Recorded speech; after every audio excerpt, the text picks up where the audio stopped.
All right.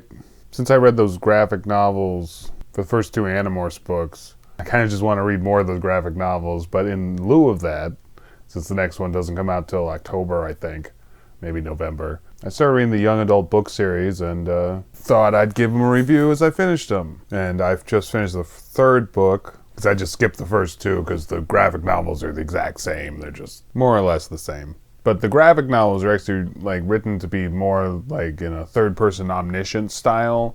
I mean, that makes more sense for a graphic novel. But all the books are always written in first person, but every book is written from a different perspective. So the first book is written from Jake's perspective, the second from Rachel's, and the third one's from Tobias, who's the one in the group who got turned into a hawk and stuck there. If you stay in a morph for more than 2 hours, you're just stuck that way, whatever morph it is. I guess he got lucky that he got stuck as a hawk and not like a cockroach or something. But I thought that was an interesting thing for them to do, was take his perspective for the third book, since there's two other members they could have gone to who aren't stuck as a hawk. And also, like, this was a very different book than the first two. I think I said in my second review that the second book I always thought was like really lacking compared to the first book. And if I hadn't already owned the third book, I might have just stopped after the second book. But then I read the third book, and it's just so different and so unique in its own way, because it's more about Tobias's personal journey than it is about what's actually going on. There is like a big plot involving the Yerks as well, but it's more about Tobias and him like accepting that he's basically in this hawk form now. I guess I'll describe the plot. Should I go through the whole plot? Sure, whatever. So it starts out, Rachel's helping Tobias to save this other red-tailed hawk, who's a female, from this car dealer who's using her as a mascot pretty much, and he's just like, birds don't belong in cages, or something. It's like really stupid.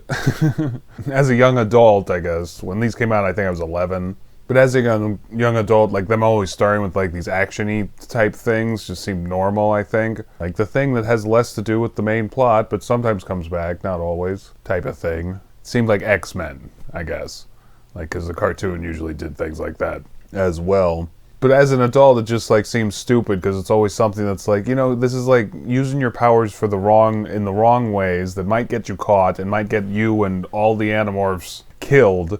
But it just makes for good entertainment. But just like, man, I just see this going wrong in so many ways now. But they free the hawk, and then Tobias starts seeing this ship that's going by, but it's like cloaked, and he's only seeing it because he has hawk eyes now.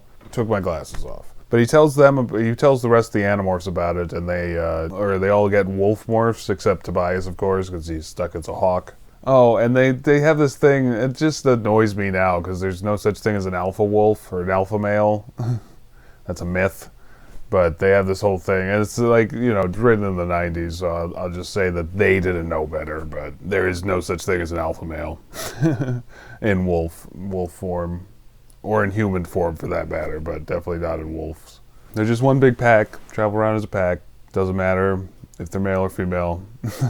So they do that just to kind of scope out the area, and I think while they're doing that, they like meet another wolf pack and fight them, and then they almost get trapped as wolves because of the 2-hour time limit, but Tobias warns them just barely in time. I forget what happens, but then Tobias like sets out on his own, and because he kind of freaks out, he kind of has a bit of a mental breakdown, and kind of just accepts his hawk instincts and flies away for a few days, and he starts kind of seeing that female red-tailed hawk they saved at the beginning. And his instincts tells him to mate with her, but he doesn't want to because then he feels he'd be giving up completely on his human self. But at that point, he kind of has already.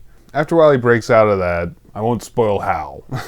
But when he gets back, they like make this plan to get on, because they figure out that the Yerk ship that's cloaked is stealing water from this lake to bring up to the mothership.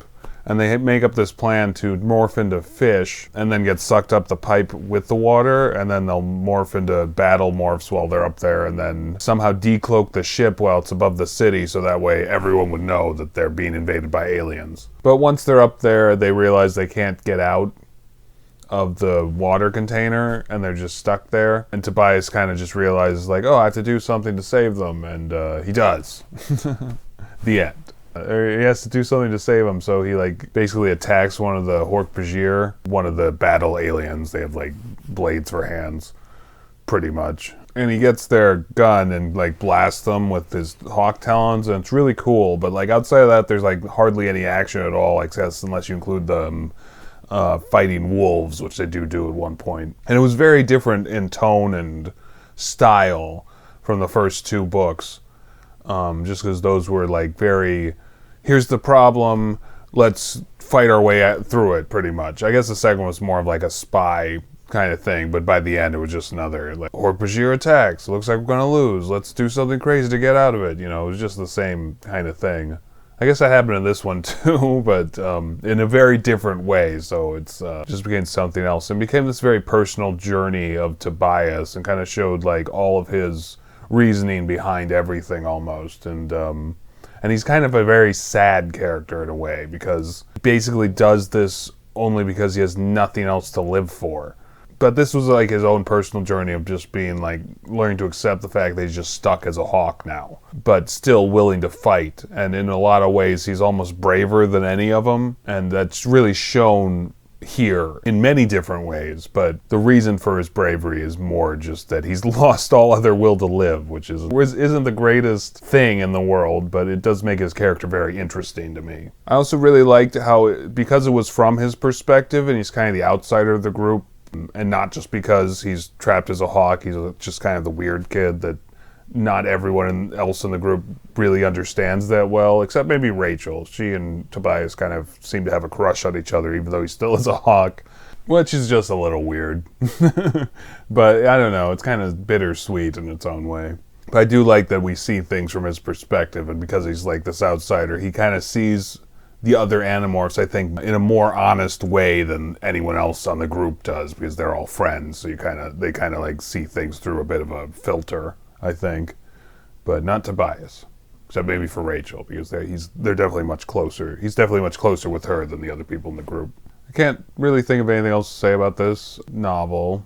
It was really good. I'd recommend it to, well, anyone who likes the Animorphs, I guess. Like, it is a young adult novel, but it actually was a pretty good read, even as an adult. And I'll give this a 10 out of 10. And even though I just read this just because I'm just waiting for the graphic novel to come out, and I'm really excited for it, it was still a very good read, very entertaining read, and very different from the first couple. I'm kind of interested to see how Chris Grind does the graphic novel, just because this was much more personal journey, and like so far he hasn't really done a lot of internal stuff or internal like dialogue and stuff like that with the first two novels. So I'm just interested to see how he does it. I hope it's a really good novel, graphic novel, whatever. So yeah, 10 out of 10. Like and subscribe. Suggest things if you want me to review them. Somebody requested Interstellar the other day. I'll get to that soon. Okay, that's it. See ya.